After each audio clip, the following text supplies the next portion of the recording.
Hai adik-adik, kembali lagi dengan Kak Rina di online class 101. Kali ini kita akan belajar kelas 4 tema 6, subtema 2, hebatnya cita-citaku. Di pembelajaran 1 kita akan belajar bahasa Indonesia dan IPA di halaman 61 sampai dengan 72.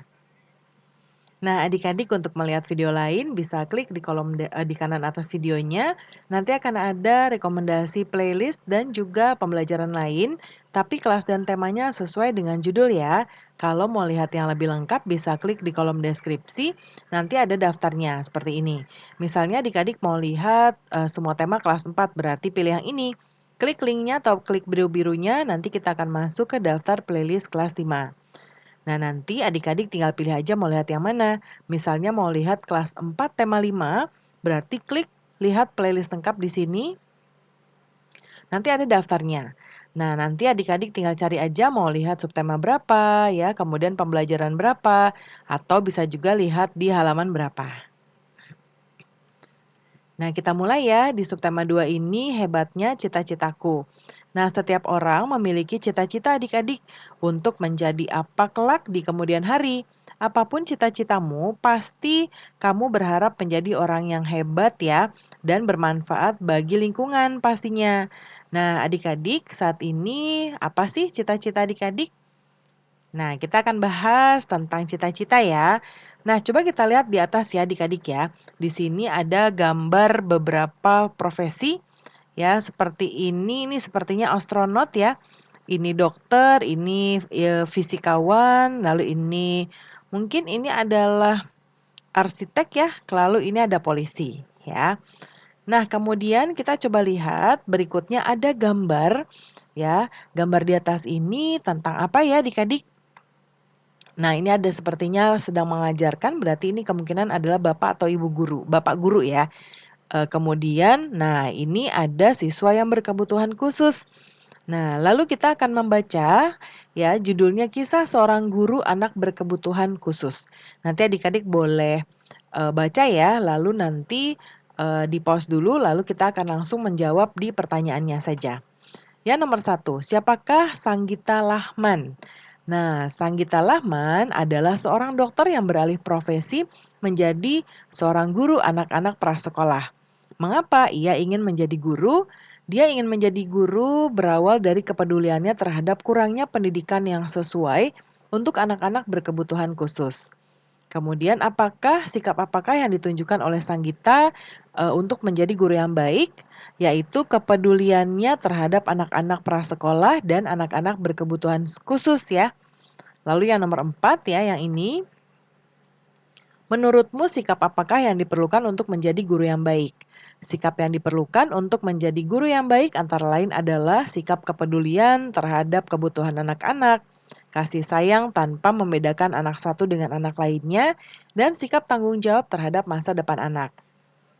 Nah, setiap orang memiliki cita-cita yang baik ya adik-adik. Tidak ada cita-cita yang tidak hebat. Oleh karenanya, teruslah berusaha meraih cita-citamu. Nah, sekarang adik-adik ada nggak yang bercita-cita jadi dokter? Nah, kita akan baca puisi di bawah ini, judulnya Cita-Citaku, dibaca dalam hati ya. Nah, kemudian kita selanjutnya akan menjawab pertanyaan terkait puisi tadi. Yang nomor 1, apakah judul puisi? Tadi judulnya adalah Cita-Citaku. Ya. Kemudian, siapakah yang membuat puisi tersebut? Nah, yang membuat puisi tersebut adalah M. Ridwan Hafiz. Kemudian bercerita tentang apa puisi tersebut? Puisi tersebut berisi tentang cita-cita menjadi seorang dokter PAUD. Ya. Kemudian apakah yang membedakan puisi tersebut dengan bacaan sebelumnya? Pada pembelajaran sebelumnya, puisi memiliki bait dan rima. Sedangkan puisi di atas tidak memiliki bait dan rima ya. Nih kita lihat ya. Ini mungkin kalau di sini dia digabung, kalau kita ubah dia menjadi seperti ini, ya ini bisa jadi bait, tapi ini gabung. Ya, harusnya nih dikasih jarak di sini. Kemudian buatlah sebuah gambar yang dapat mewakili puisi tersebut. Nah, ini ya contohnya Siti ketika menjadi dokter, ya. Nah, kemudian berikutnya kita lihat tugas kita. Nah, nanti adik-adik cari puisi ya. cari puisi, satu atau 2 puisi dari koran, majalah, atau buku, ya. Kemudian salinlah puisi tersebut, kemudian baca dan amati bentuknya. Lalu jawablah pertanyaan di atas di dalam buku tulis ya. Nah, lalu kesimpulannya ditulis juga di dalam buku tulis adik-adik, ya. Nah, sekarang Karina sudah, contohkan 2, ya, di sini ya. Yang pertama judulnya haus ya. Pulang sekolah aku berlari, kutahan rasa dahaga. Di rumah ibu telah menanti menanti, nah ini kasih spasi, telah menanti kedatanganku. Ya. Kemudian kulihat segelas air putih tersedia di atas meja. Dengan cepat gelas kuraih lalu kuminum. Ah, lega rasanya ya. Nah, ini akan Kak Rina berikan ya. Nah ini contoh ya Adik-adik, ini karya dari Dadan Muldan. Kemudian berikutnya boneka panda. Boneka panda yang cantik, engkau selalu diam dan tak berisik. Duduk di kasur kamar tidurku, melihatku dengan senyum tersipu. Badanmu begitu besar, sering kujadikan bantal atau tempat punggungku duduk bersandar. Nah, ini ada contoh karya dari Wawan Budiman. Nah, sekarang kita jawab, apakah judul puisi tersebut? Tadi ada 2 ya, nanti kalau adik-adik pilih yang haus, berarti jawab ini puisinya haus, lalu boneka panda. Ya, tergantung ya mau pilih yang mana. Atau dua-duanya berarti jawabnya kayak Karina gini.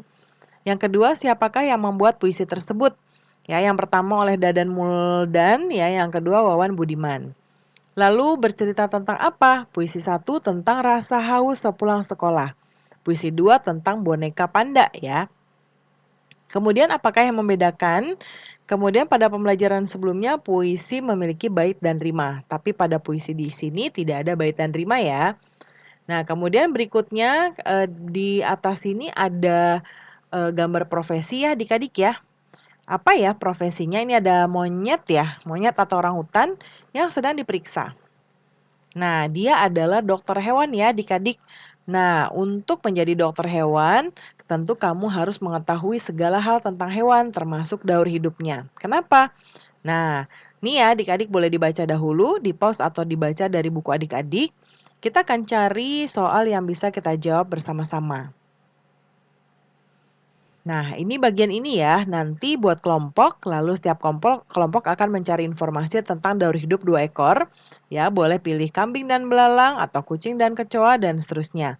Dicatat semua informasinya pada diagram nanti ya, lalu lakukan untuk kedua hewan yang sudah dipilih, nanti dipresentasikan. Buatnya seperti ini. Nah, Karina sudah buatkan di sebelah kanan.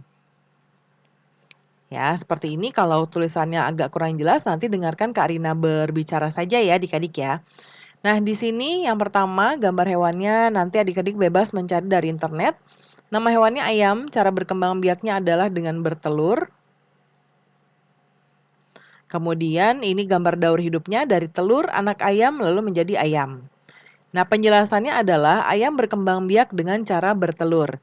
Setelah telur dierami dan menetas menjadi anak ayam, semakin lama anak ayam tumbuh semakin besar. Bulu-bulu halus berubah menjadi bulu-bulu seperti induknya.